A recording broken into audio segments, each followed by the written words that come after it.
Hi, I'm Sherry from Homeschooling on a Wing and a Prayer blog. As a part of the do-it-yourself homeschool planner, you really need to think about the paper you're going to use. I would hate to think that you're spending all this time and effort and money to pull together a planner and then have paper which is subpar, and it does make a real difference, at least to me. Now this is your typical copy paper. It's 20 pound, and that's how they're going to rate the paper. It's just what you can buy off the shelf. It's, what I use when I'm printing off coupons or worksheets that I don't care about and will later discard. So it's, good for your everyday kind of copy needs. But when you're going to be putting this into a planner, you really should think about upgrading your paper so that it's a little better quality and it will withstand the constant page turning and things like that. And also, you don't get bleed through as much. Even in other type of planners that you may purchase for your life planners and stuff, really having better paper makes a big difference. All right, so this is your typical, like I said, 20 pound. That's what you pick up at the local store.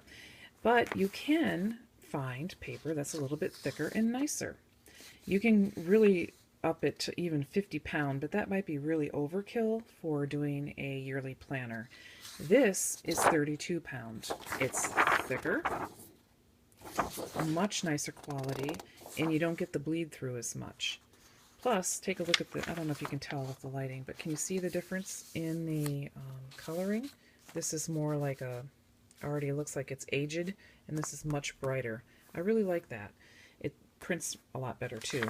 It's a little bit smoother. So again, 32 pound. I will have a link down below. It is my Amazon link, just so you know, to this particular brand that I found there, and it was a decent price too, so you can check that out as well. Now what I did is I printed off two of the same pages. This is on the 20 pound and this is on the 32 pound, so you could see the difference. I wrote down with a bunch of different type of markers. Same thing.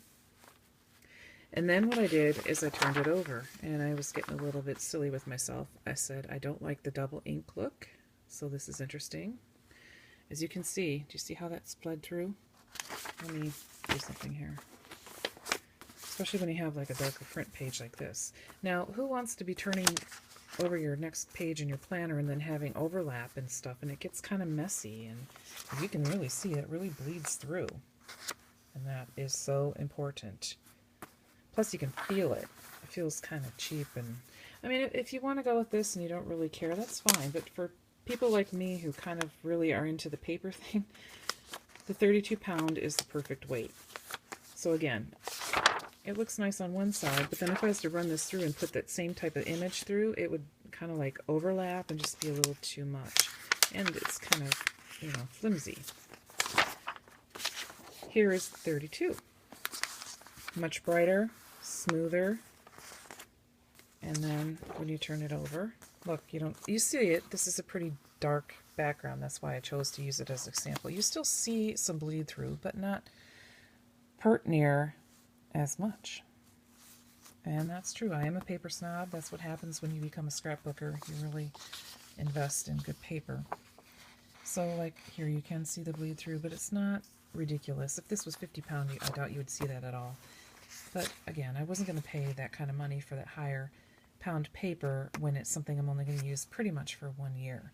This was a good compromise, and the price was right.